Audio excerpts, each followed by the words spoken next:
Well, good evening, everybody. Welcome to the very first virtual IU South Bend pop-up university at Lang Lab. As many of you know, pop-up university has been an exciting event these past several months at Lang Lab, once a month during the school year.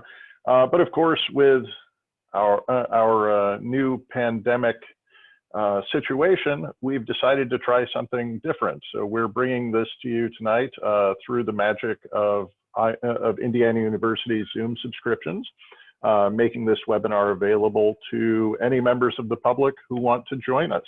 So welcome. And tonight, some of our friends from Lang Lab I have joined as co-hosts to help field questions.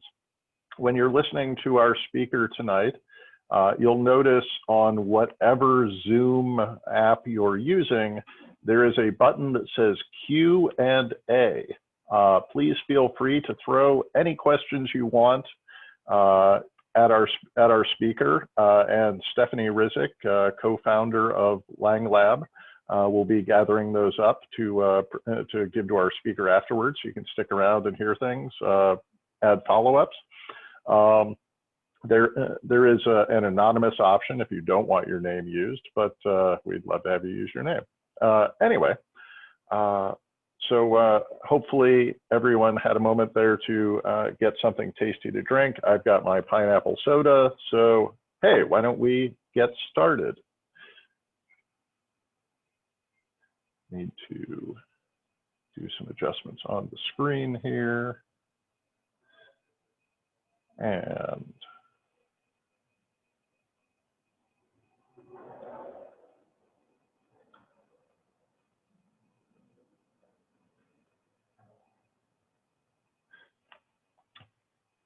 so Pop-Up University is brought to you tonight by the Indiana University South Bend Center for Community Engagement, as well as the Center for Excellence in Research and Scholarship. I'm Josh Wells, the director of the Research Center, and the director of Community Engagement, Professor Gail McGuire, is also a co-host here tonight.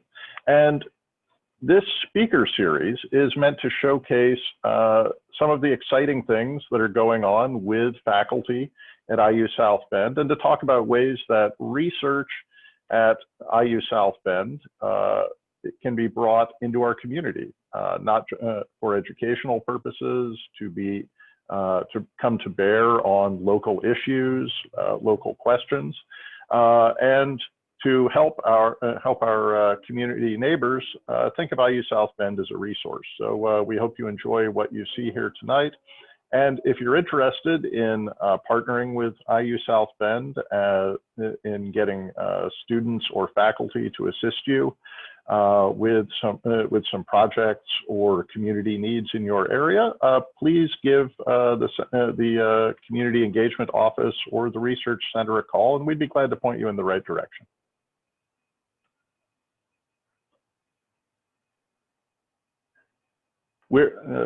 Our sponsors are especially important to us.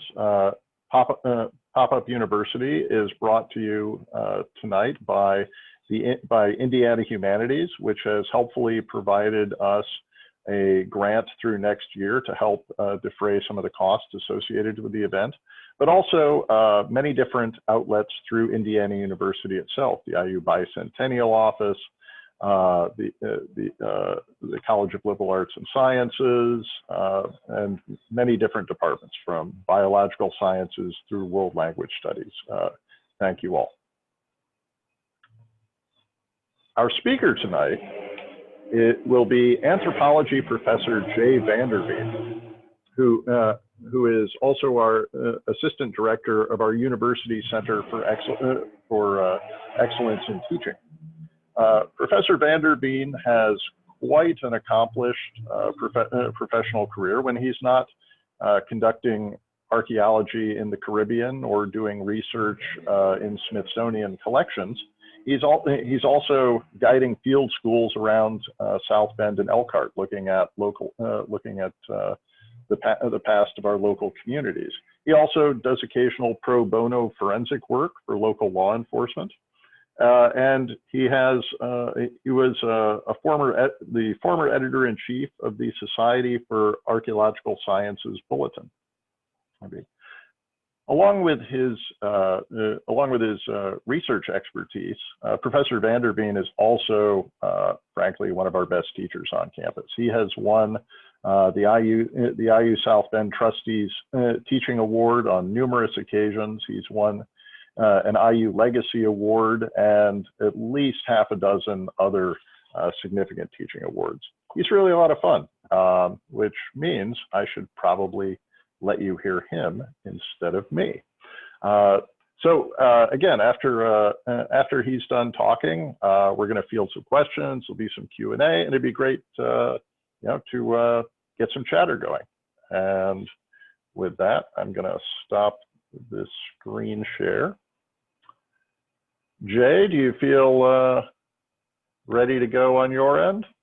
All right. So with that, he won't hear it at home, or well, he won't hear it wherever he is, but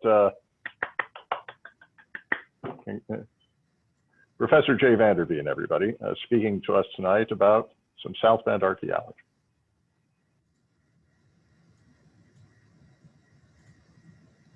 All right, good evening, everybody. Go ahead and crack open your beverage of choice. We'll go ahead and get started. And again, as Dr. Wells mentioned, and I appreciate the introduction, there will be questions and answers. I'll make sure I keep this within 30 minutes or so. And then I'm more than happy to address questions you have. I might not have answers, but I'm really good at making stuff up and making it look like I know what I'm talking about. So with no further ado, let me go ahead and get started. What I'm like us to do, if it's okay, is twice during this brief talk, I'm going to ask a couple of questions of you. This is something we would normally do in a classroom, right? And I want you to think about things as well as just listen to what I have to say. So this first one is a thought experiment. I want you to look around where you are right now and see if you can pick out something that you think might last for 100 years. Whether it's a vase, the glass carafe of a coffee pot, maybe a painting, maybe it's a candlestick you have. What does that object say about you? How does it signify your religion, your social class? Could someone tell the gender from that object, your gender? Could someone tell where your family was descended from that object? Let you think for just a second. I'm not actually asking for answers here. This is a rhetorical thing, but think about these objects. What can we learn from stuff? Because I am an anthropological archaeologist. What that means is I use things to tell stories about people. Usually it's old things from people who can't tell their own stories anymore. Now, these things have a fancier word. I can't tell my mom I have a PhD in thingology or something like that. It'd be silly. So we call it material culture. And the we here is just as important as the material because archaeologists work in teams. So everything that I'm going to share today is information as well as things that we found. And all of that is based on a conversation between a whole bunch of people. Mostly IU South Bend undergraduate students, or at least they were at the time of our conversations. Now, what I want you to also think about is the study of material culture regularly provides insight into the lives of people. What I'm interested in is the lives of working class people, the lives of ethnically diverse people, the lives of people who their documentary information is often lacking. So the objects are found in their place of work, maybe they're found near their households, and those things can illuminate their daily concerns and their affairs. These are topics that are not regularly discussed in the historical record, and as such, we explore them through a historical archaeology instead. Likewise, these are some important issues taking place both within the home and within wider society that are also not openly addressed in newspapers or in novels or in governmental records. For instance, because they're seen as taboo, sexual relations are often kept undercover. Yes, that was a pun. I'm pausing for laughter. But the interpretation of these specific classes of artifacts related to marital and extramarital practices can provide a possible reconstruction of the social lives of those people who used those things. The political dynamics of an era can also influence the way in which members of all gender present themselves or are represented in that public sphere. Now, policies regarding sexual practices and politics were not the initial research design of our excavations in South Bend, Indiana. Students participating in the IU South Bend Historical Archaeology Field Schools during the summers of 2010, 2015, and even 2019 were more interested in learning about the local community. But what they wanted to find and what they found are entirely different things. The sites we selected to investigate, one of the sites we selected to investigate was in the 800 block of West Washington National Historic District. It's directly across Washington Street from Kapshelholm. Kapshelholm was built in South Bend by the Oliver family. These are prominent citizens who made their fortune in cold rolled steel plows. It was a thing. The lot that we are investigating, it's now a vacant grassy field, was once the site of a duplex house and a drugstore, both of which were eventually razed by the Oliver family, R-A-Z-E-D, as in leveled. And then they were backfilled later on with the assistance of the Studebaker family. Now, like the Olivers, the Studebakers were considered leaders of the city in the 20th century. And there are a number of very large, ornate houses still standing in this particular neighborhood, signifying the importance and the wealth of the people who lived in the area. Because they had a lot of wealth, they insured their houses. Because they insured their houses, we can use historical maps that provide the structural details and that describe the building use patterns over many, many decades. It's really kind of cool for archaeologists. The duplex in the eastern portion of the study area and the drugstore to its immediate west appear to have been built between 1875 and 1891. The drugstore then disappears in the 1917 map, leaving only the duplex on the lot. We were told the Oliver family decided to clear the property completely in the 1930s, so all of the artifacts we found, with very few exceptions, were most likely used and ultimately deposited before then. With the permission of the State Department of Natural Resources and the landowners, the students opened what we call excavation units across the property. They positioned them to best investigate the deposition patterns. And as was expected, the artifacts we got ranged from structural material like a ton of nails, or window glass, or floor tiles, to some domestic artifacts, things like ceramic plates and containers, beer bottles, children's toys, to sundry items related to the drugstore itself, like medicine bottles and cosmetics. Among the more unique artifacts, however, were a hat pin with some very symbolic paste jewels and a tin that held condoms.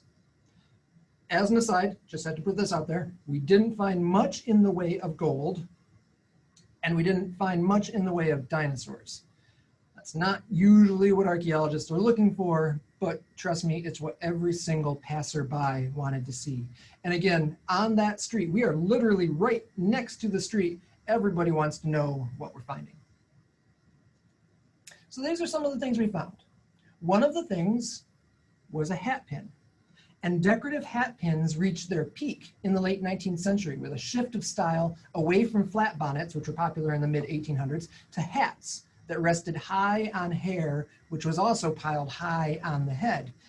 At this point, the length of the pins grew to the excess of over a foot in length.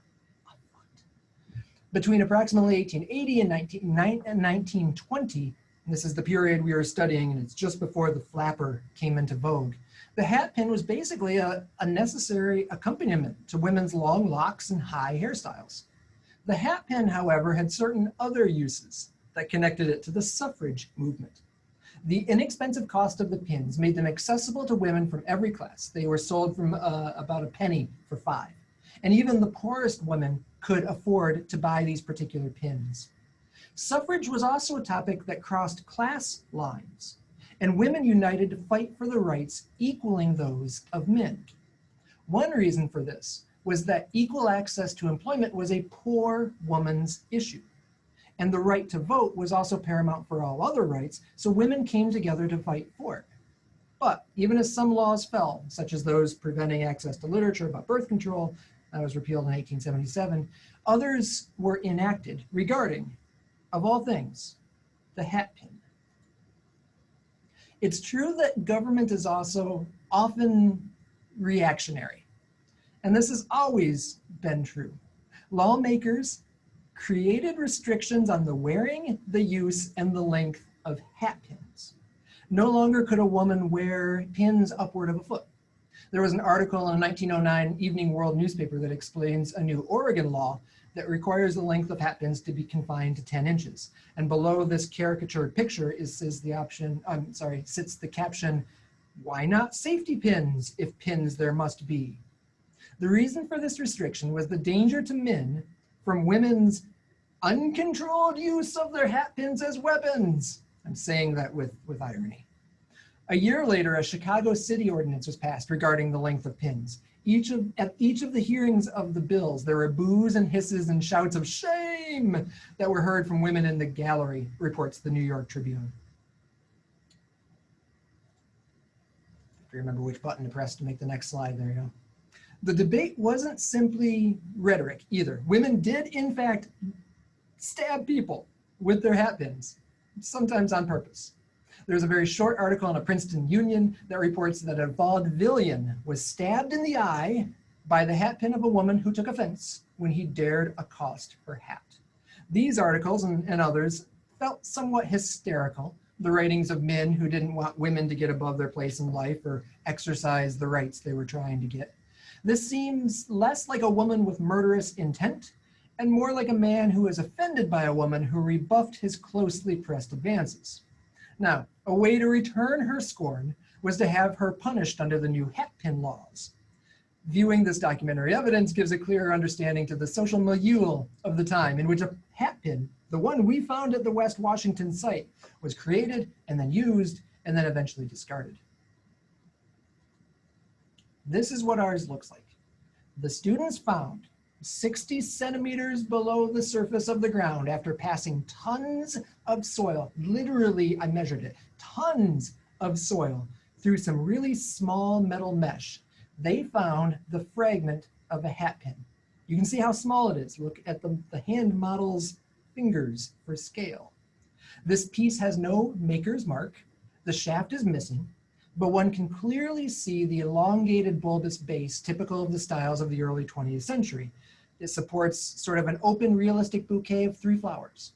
The flowers contained pasteboard gems, and the 2 flowers still contained their gems.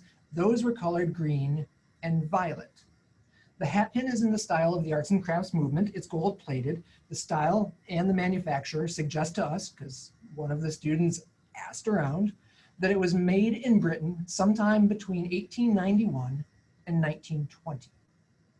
1891, 1920, just because we have a hat pin. Now, we think that the missing jewel was either white or clear, and together with the existing green and violet ones, those 3 colors symbolize suffragists. Suffragists. Need to be very careful with this particular word. This can be seen in several examples, among them a watch from the 1920s with the words "Vote for Women" replacing the numbers on the watch face. The letters are violet, and there's a yellow rose, and there's green foliage centered on the face. Additionally, certain postcards of the day combine those 3 colors and phrases, so that the symbolism was pretty clear to the suffrage supporters, both American and British alike. Now, why would an English suffragist hat pin be in the possession of an American woman in, of all things, South Bend? A look through the records of the Indiana Board of Directors of the League of Women Voters in 1923 shows that the wives of the leaders of local industry in South Bend and the neighboring city of Elkhart participated fully and enthusiastically in feminist activities. They were integral in pushing for the adoption of temperance reforms and assisting that female perspectives be heard in order they might balance the male. And benefiting from their husband's money and influence, these women had the means to make their voices heard. During the years immediately before and after the ratification of the 19th Amendment, and you all know when that was because we just celebrated its 100th anniversary, the League of Women Voters had a very strong presence in both Elkhart and South Bend. And to be clear, it still does. The Women's Franchise League, which preceded the League of Women Voters, held its first area meetings in the Beardsley House, another place that my students dug, and it was the home of one of the founding families of Elkhart.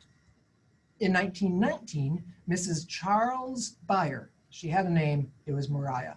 Mariah Beyer was the South Bend delegate on the state election board for the League of Women Voters.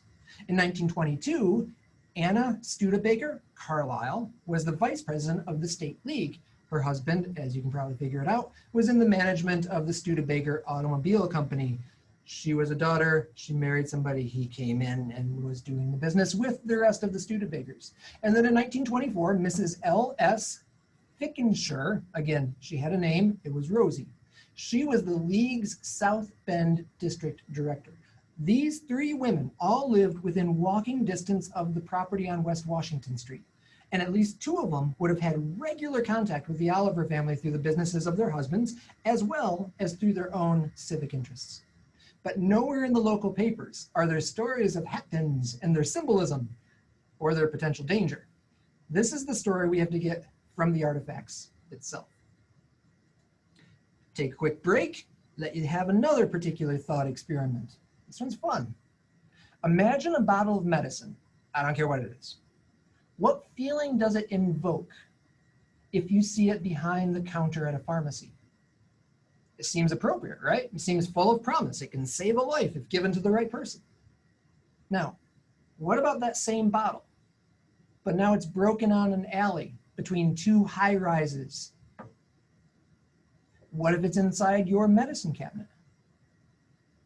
What if it's in your kid's backpack at school? The bottle itself hasn't changed. The artifact, the thing that we study, still a bottle, regardless of the place it's at. The medicine inside it hasn't changed. But the context makes a huge difference between safe and dangerous, between right and wrong. We found some medicine bottles during the dig, but weirdly enough, not at the drugstore. They were down deep, like 1.5 meters, in a brick-lined privy, a fancy word for an outhouse. In one context, you'd avoid a spot like that like the plague. But archaeologists, we think privies are the Yep, I'm moving on. One more story here about another old thing and what it tells us about people. Although our investigation area did include a drugstore and the site dates to the American Progressive era, that's 1890 to 1920, more or less.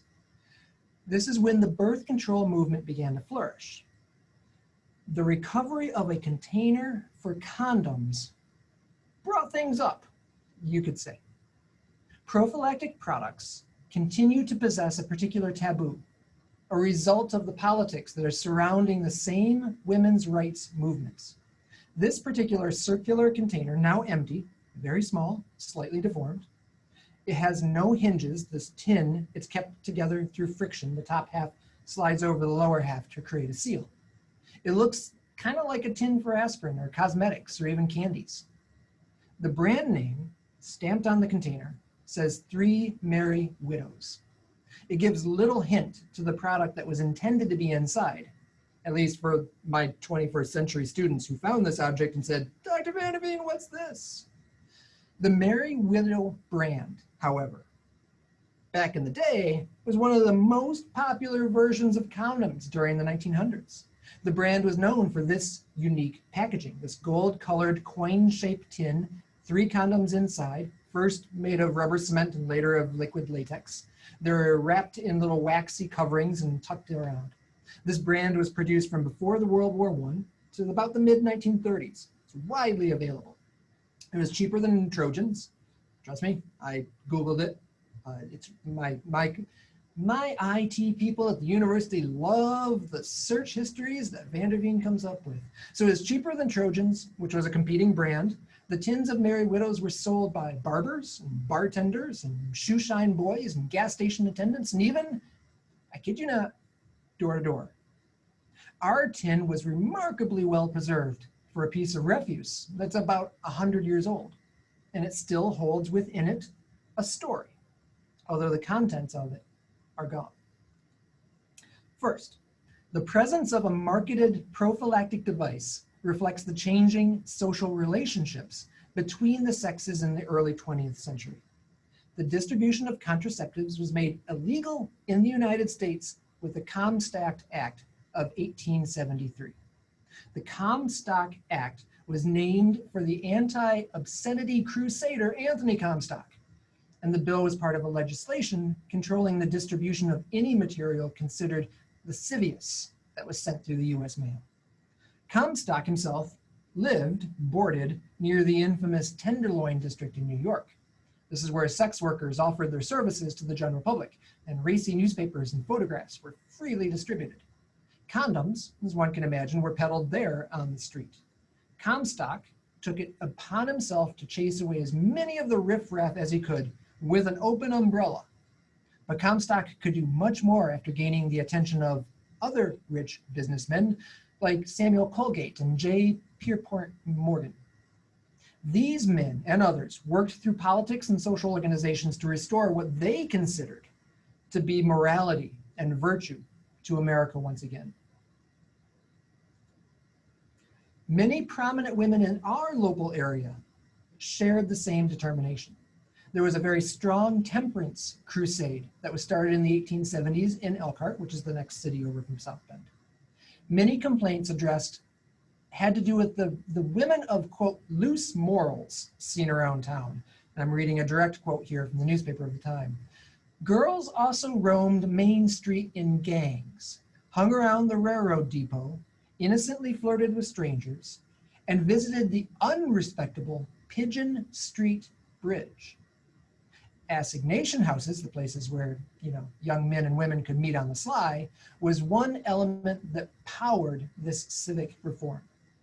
The Temperance Crusade evolved eventually into the Women's Franchise League because men were not thought to be able to handle questions of poor women and working children and moral questions without the aid of women. Societal problems vitally affected the lives of women and children, and they needed to be addressed. By providing women with the rights to vote on relevant issues, the local surroundings could be improved in ways that were, at the time, lacking. The Comstock Act prohibited the distribution and discussion of material related to sex, and thus it was in bed, again, pun absolutely intended, with the suffrage movement in the United States. Both of these movements were concerned with the political power that were stemming from the controlled women possessed over their bodies and the choices on how those bodies would be used. Still, condoms were openly marketed during the years of the Comstock Act because they took advantage of a loophole. If they were offered for the prevention of disease, say, or rather than a method of birth control, they could be advertised and shipped. Producers also learned to use euphemisms for their prophylactics. If you used the right word, contraceptives could be sold through the Sears and Roebuck catalog. Remember those? And by industry giants like Goodyear, because rubber. Condoms were discreetly referred to as caps or sheaths, among other terms. And creative titles were employed as well. Especially popular were the titles madam or widow and other terms women found acceptable to speak in mixed company. The Three Merry Widows brand was marketed towards the sexually savvy consumers, both women and men. The name was kind of an invitation to sexual play. Proper women, it said, waited until marriage to have intercourse, and thus making Agnes and Mabel and Becky, the given names of the widows that is embossed on the tin's cover, making those three women legitimately experienced and, better yet, because they're widows, available. This euphemism, merry widow, was less taboo than saying rubber raincoat of protection, and women could ask merchants for, or even a lover, for the item without being contaminated by association. Even while discussions of the use of such items was culturally suppressed, the items were available and they were widely employed. The rate of usage was at least 40% in those married between 1910 and 1919. Because they were included in prophylactic kits that were supplied to the American military that were overseas during World War I, the use of condoms as protection against venereal diseases became a very accepted practice among a generation of men. Later, during the Great Depression, more than 1.5 million condoms were produced each day. This is a product that was not regularly discussed. It was nominally illegal to distribute. It was pretty darn commonplace. This is an example of how archaeology finds a truth in the ground that's not necessarily found in the historical sources. Yet, condoms were certainly more than prescription medicine. When US soldiers returned from abroad after the First World War, they carried with them memories of cultures much, much less Puritan than our own. An interest in many things French expanded across this nation, including sexual mores. This is when the French kiss was embraced. Again, another one. So were French novels filled with eroticism. So was the bobbed hairstyle that was a, quote, badge worn by French prostitutes whose friendly manners and democratic behavior had been favorably noted by American soldiers. I love that one. One would preface saying something taboo with, excuse my French. Condoms were called French letters, and their use in the loosening of sexual mores during the Jazz Age was a factor in the decrease of venereal disease rates, as well as the number of sex workers in brothels during the 1920s. This was certainly not the strategy sought by those in the suffrage movement, but the effect was what many of the leaders had desired. The campaign for giving women votes was run by the same people who, at least in the South Bend and Elkhart area, were active in these civic leagues. These organizations were a response to the perceived seedy element found in urban areas, namely sex workers. Yet, suffrage and the growing feminist agenda began in the home. Equality cannot be achieved without the legal ability to control the number of children in that home, considering the time and expense and everything else associated with caring for them.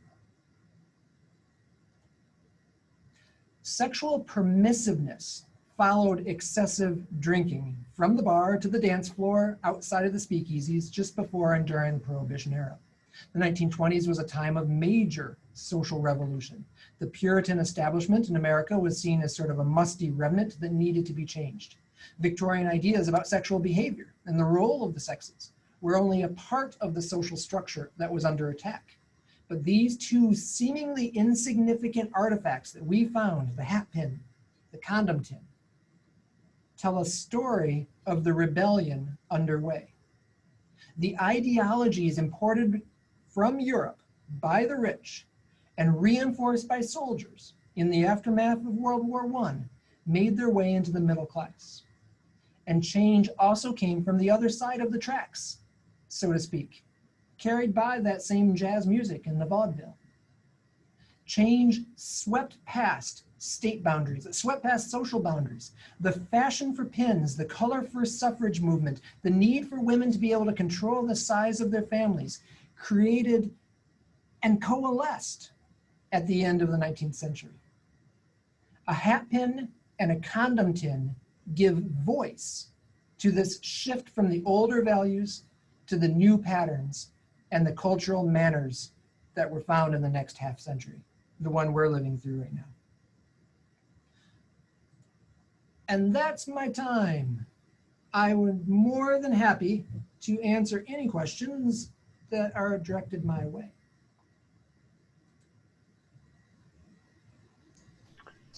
This is Stephanie. I don't see any questions posted yet. If you have any, please feel free to type them into the Q&A there. We are getting some kudos coming through. Yeah, feel free to send kudos too. But questions are also great. Why don't we? Why don't we give everyone 30 seconds to maybe think of an answer and type it in, Stephanie? Yeah, sure. And while we're waiting, Jay, could you? I just want to remind everybody that on October 15th we'll be having our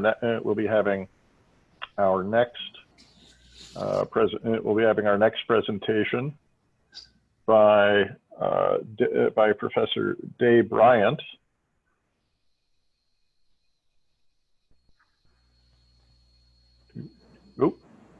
By Professor Day Bryant, professor of psychology.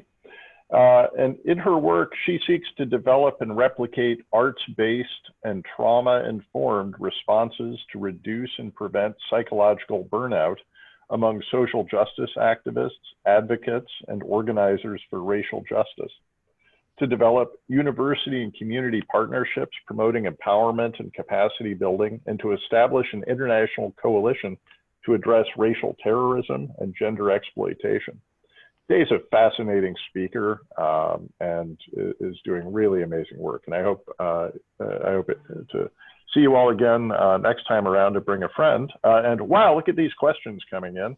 I'm glad we gave you a moment. So I'm going to turn this off and we will go back to Professor VanderVeen. Yeah, first question is about the artifacts. Where are they located now? Are they around that people can view them?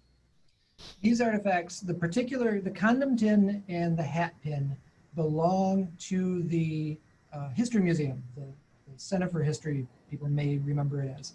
So the History Museum owned that property and the artifacts belong to the landowners. They don't want them. So they are currently held in the Material Culture Lab at Indiana University South Bend, and they are available therefore for student research. Great. And this talk was focused on the two artifacts. Were there any other artifacts that you found during the dig at the site? We found so many things, both modern and from the period we were hoping for. We found, for instance, and it doesn't actually relate to social mores, but we found a cache, a C-A-C-H-E, a cache of modern soda cans. Basically, what would happen is this vacant lot on which we were investigating was the use path, the desired path between a school and a neighborhood. So students would walk by that path. They don't walk on the sidewalk because it's easier to walk on the grass. And after one of them tossed a pseudo can in the hole, apparently everybody else thought it was the thing to do. So they just accumulated. And my students got really excited when they found the first one because they didn't know how old they were going to be. And then we found a good 12-pack of random soda cans all put in one different place. I mean, the one same place. It talks about human behavior. It's like, I would rather put, I've got garbage and there's garbage there. Rather than pick that garbage up, I'm going to put mine with theirs. But we did find medicine bottles. We found liver oil bottles and tonic bottles, which you would imagine since we were near the pharmacy. But we also found some interesting things, cosmetics. We found a Henri Bendet. I'm not pronouncing the name right. One of my former students, Rebecca Gibson, could probably help with this. But it was a famous cosmetic brand. We found a little lipstick case, and we found small tiles that were used to advertise the building. Basically, these were black and white tiles that we think actually wrote the word drug in front of the building itself. We looked really hard for photographs of the drugstore. The only one we can see is in the far background behind a couple of trees when a person was photographing one of the Oliver girls and her dog. So it's kind of in the background across the street behind a tree. That's the only one we were able to find. But we do know we know the name of the druggist, we know how long he worked there and the family that lived nearby, and there's a lot of other material we can make out. The next question is whether or not your research turned up anything about race and ethnicity, either related to the artifacts or in involvement with the suffrage movement in South Bend, and also including immigrants in that, as well as race and ethnic. That was my particular interest, because I study cultures in contact, and that's in the Caribbean when there's the Taino, who are the people that were landed on by Columbus. And I'm really interested in what happens when two different cultures come into contact. So that was my particular interest at that site. We didn't find very much material culture that would either support or tell a different story based on race or ethnicity or culture, descent, or whatever happens to be at that site. We have found material, though, in other excavations in the nearby area. So we had dug recently, just before that, we were working at what is now the site of the gift store for the South Bend Cubs. So this is Four Winds Field at Coveleski Stadium, and there's a really pretty building right adjacent to the stadium. It was an old synagogue. So we had dug this at behest of the city of South Bend before they turned it from one use into another. They wanted to make sure they weren't doing anything bad. So they asked me to go out, and I had a bunch of students join me because I'm old. I don't feel like digging anymore. So the students can do it. And they found really interesting things. They found in the backyard of a synagogue a bunch of butchered pork bones. I'll let that sink in for a second. Pigs aren't kosher, but people eat what's cheap, what's available, what's useful. So I found that in my own research of the Taino and the Spanish claimed to be starving when they landed in the Caribbean, but if you've ever seen pictures of the Caribbean, it's with lush vegetation and all sorts of food. They just didn't like what they were eating. They ate, so they were physically full, but they were emotionally, psychologically starving. The same thing can sort of be said about at least this particular area of this Jewish enclave in South Bend's history. They may have particular commandments, statements that they aren't supposed to eat one thing, but of course other people are going to eat whatever they can find if that's all they can afford at the time. So those are the types of questions, and in Elkhart, we did talk a little bit more, we researched a little bit more about the Native American presence when Havilah Beardsley first sort of was one of the earliest white people in the area, which doesn't mean that he was one of the earliest people in the area. So there was Native Americans in that area for quite some time. So we were trying to investigate the interaction between those two groups and cultures as well. Great, thank you. Sure. The next question has to do with processing the artifacts, and maybe you could talk a little bit about that, and specifically if how long the DNA evidence might last on an artifact like this, and whether you've ever looked at that. Okay.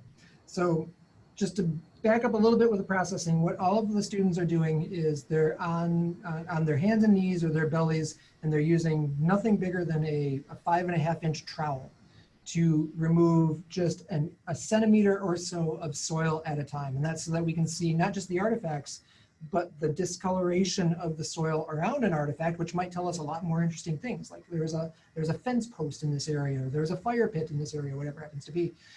And then they push all of that through 1/4-inch mesh.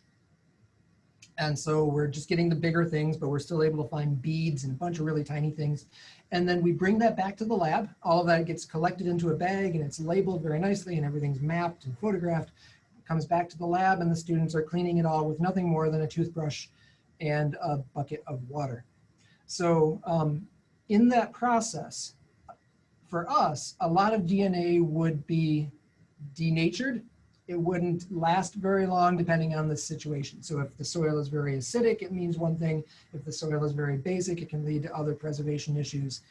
We, however, were not looking for DNA. So in this process, we didn't stop, if we found anything at all, we didn't stop and put on on gloves. We didn't wrap the material in tinfoil to protect it from cross-contamination that we would add to the material. Speaking of this, we did in fact find a toothbrush. We found a bone toothbrush with horsehair bristles that would have been in it had they not degraded themselves. So we were finding things that could have contained DNA, but our research question did not look for DNA. There wasn't a piece of evidence that we wanted to find because it meant we would have moved a lot slower to avoid contamination, and it would have cost way too much because of the processing costs. So, but when there are research questions that ask for things like DNA, it can last as long, more than 50,000 years. We're starting to, not we, but archaeologists are starting to sequence Neanderthal DNA. So it can be done. You just have to have that question before you start.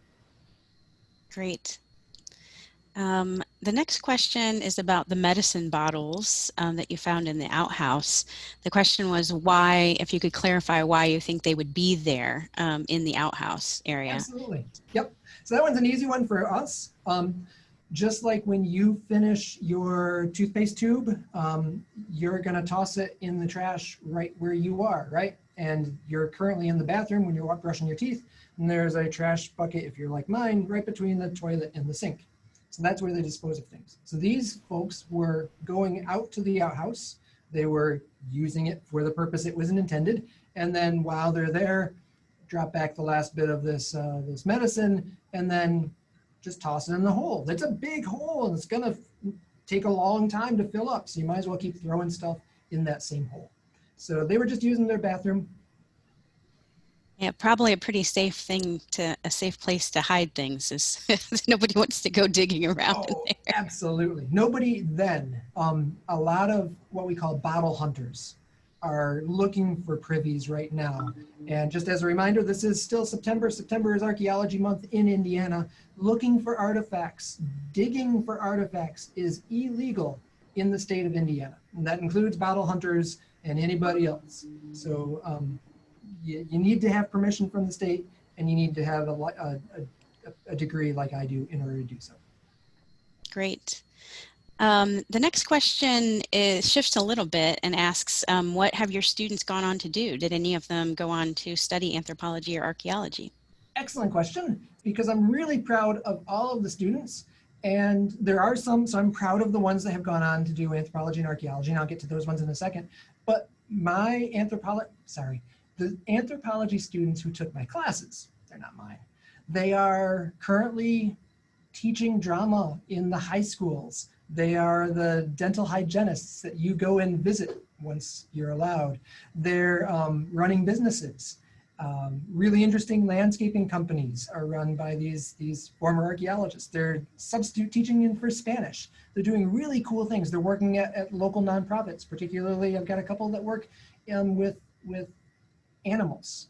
So in the pet rescue type business. All sorts of people that are doing all sorts of cool things. You don't have to be an anthropologist to take field schools. You just have to be interested in learning about the past. Now, that said, there are at least 2 that have earned or on their way to earning PhDs in archaeology, which is just, or at least anthropology, which is just incredible. So one from Washington University, and another one is currently at Notre Dame. So our little school is producing real live archaeologists. It's really kind of cool. Great. There's a new question. It's a follow-up about your comment about having to be approved to dig. Is it illegal to dig around your own property to look at for artifacts? Yes. You can dig your own property to look to make a garden, to put in a fence, to do anything you would like to do. But if you are looking specifically for an artifact, and here we define that as before 1870, that is against the state law. But after 1870 is legal? I know, it's weird, right? And what if you say, well, I wasn't looking for this thing. I was just trying to put in a garden. Yeah, it's not like the police officers have a lot of time in this area to go hunt down bottle hunters. But the DNR does, and I have been called out to work with them, and sometimes where people have found things and they got in trouble for it. So best case, keep it in the ground, and there's a reason for it. It's not just because the laws want to be restrictive. The reason for it is because all of us own the past, right? Not just your property owns that stuff, but the stuff that's in your property belongs to in our entire culture. It is our heritage. And if we're yanking that stuff up and we're putting it in a shoebox and we're putting it up in grandpa's bed, nobody's ever gonna see it again. So you're stealing from our collective heritage. And that's the reason these laws exist. Great. I think one time you even told me, Professor VanderVeen, that you've done work, the state offers help from professionals like you if someone were to accidentally find something in their backyard. It's not like it's not like they have to pay for, suddenly you have this huge bill coming from the state, right? You help people take care of that sort of thing for free, right? Absolutely. Because we just want to have the information, and we're not going to stop you and say you can't do anything in your backyard. We just want to make sure we have the information. So we'll go out, we'll take a look, we'll say, yeah, maybe could you put the garden over here instead? Or if necessary, we might do a full-scale excavation and then keep that stuff in a place where more people can study it later. We have a clarifying comment about the Jewish law, which, if we're interpreting correctly, may say that it is a higher commandment to break the dietary laws if it's needed to preserve life. So if you are starving and pork is your only option, there is a sort of an out, if you will. But the comment says that might not account for the amount of bones that you found. That's a great comment. Thank you. So do you have to attend IU to assist in the field studies? I would follow that on with one question that I had personally, which was about whether or not you have any digs planned in the future. So do you have some planned, and do you have to attend IU to help? So the first one, you do not necessarily need to attend IU to help. In fact, you can take it for credit regardless of the institution at which you attend. We had students from IU Northwest come in and do one of our field schools. But I've also done, depending on the situation, I've done ones where volunteers have come by. So the one at Beardsley, which is again another museum, we opened it up to the public, and we had young kids come out and help. We had retirees come out. I'm not stating their age, and they just wanted to participate, right? So they weren't doing this for credit in any way. Now, the question of are we planning a new one? The answer would be, we're always planning. But what we try to do, what my colleague Dr. Wells and I we do is we wait for a critical mass to accumulate. And I just had a field school last summer right on the other side of campus. We did a campus archaeological field school at Playland Park. It was a fantastic one. But because of that, we've sort of scratched the itch for a good number of students, and we're waiting maybe 2 or 3 years before we accumulate a good number of students that we can offer that to again. But there's always field schools happening. Our colleagues at Western Michigan do the Fort St. Joseph one, except for this year. Our colleagues in Bloomington, IUPUI, run ones as well. So we're more than happy to point people in the right direction to do field schools. Great. Well, we're out of questions, and that's pretty much perfect since we have about 2 minutes left. I wonder, Josh, you already mentioned the next talk that we have scheduled, but I don't know if you want to if you have any other closing words that you'd like to. Well, I mentioned it once, but I'd love to remind everybody again on October 15th to come back to us and listen to Professor Dave Bryant of our psychology department to talk about how she uses arts-based, trauma-informed responses to help people deal with psychological trauma. It'd be a really interesting and engaging talk. You can see a picture of Professor Bryant on the pop-up website where this video will also be housed, hopefully tomorrow. You should be able to share this with your friends through YouTube. So thanks for helping us out with it. Thank you, Professor VanderVeen, for sharing all your expertise. It's been great. Thank you, Stephanie, for fielding all the questions. Excellent job. And thank you all for being with us here tonight. Take care, and we'll see you next month. Thank you.